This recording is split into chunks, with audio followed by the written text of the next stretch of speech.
हर हर महादेव. भारतामध्ये 3 मार्च 2026 रोजी चंद्रग्रहण दिसणार आहे. हा चंद्रग्रहण कोणी बघावा, कोणी बघू नये, कोणत्या नियमांचं पालन करावं, कोणत्या नियमांचं पालन करू नये व कोणत्या राशींसाठी चांगले फळं आहेत, कोणत्या राशींसाठी अनिष्ट फळं आहेत, हे सगळं काही आपण ह्याच व्हिडिओमध्ये जाणून घेणार आहोत. तर व्हिडिओ शेवटपर्यंत नक्की बघा. जास्तीत जास्त लोकांपर्यंत शेअर करा, म्हणजे ही माहिती जास्तीत जास्त स्प्रेड होईल आणि आपल्या मित्रांना, नातेवाईकांना जरूर पाठवा. तर चला आपण हा व्हिडिओ सुरुवात करूया. चंद्रग्रहण हे 3 मार्च 2026 रोजी 3:20 पासून ते 6:48 पर्यंत आहे. तर बाल, वृद्ध, अशक्त किंवा गर्भवती स्त्रियांनी हे जे वेद 11 वाजेपासून ते सूर्यास्तापर्यंत पाळावेत. वेदकाळात स्नान, दान, जप व देवपूजा करायला चालते. वेदकाळात भोजन निषिद्ध आहे, तर अन्नपदार्थ टाळावेत.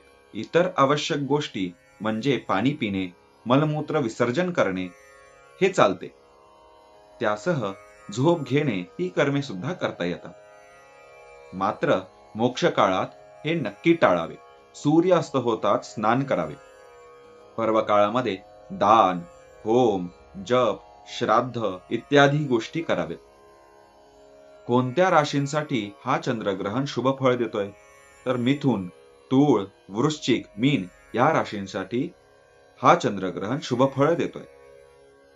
मेष, कर्क, धनु, कुंभ या राशींसाठी मिश्र फळ आहेत. तर वृषभ, सिंह, कन्या, मकर या राशींसाठी अनिष्ट फळ आहेत. ज्या राशींसाठी अनिष्ट फळ आहे किंवा गर्भवती स्त्रियांनी हे ग्रहण पाहू नये. आता बऱ्याचशा जणांचे असे सुद्धा प्रश्न आहेत. होळी येतीये, रंग खेळायचा आहे, तर रंग खेळता येईल का? तर नाही.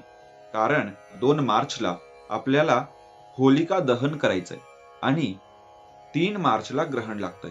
ग्रहण काळामध्ये कलर खेळू नये. तर रंग खेळण्यासाठी निषिद्ध सांगितलेलं आहे. तर 4 तारखेला आपल्याला कलर खेळता येईल.